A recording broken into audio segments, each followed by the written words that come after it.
Olá, galerinha do YouTube. Eu estou aqui para mostrar para vocês outra coisa muito fácil de se fazer, né? Que é tirar o som do Facebook, som do chat. Por exemplo, estou conversando aqui com o Caio Dias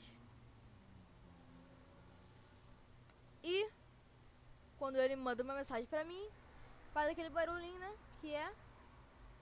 até não tem nem como fazer aqui. Barulhinho do chat.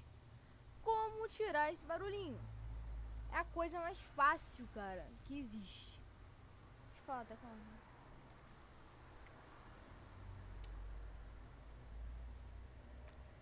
só vocês virem aqui, clicar em opções e clicar em sons do bate-papo. Acabou, mais nada.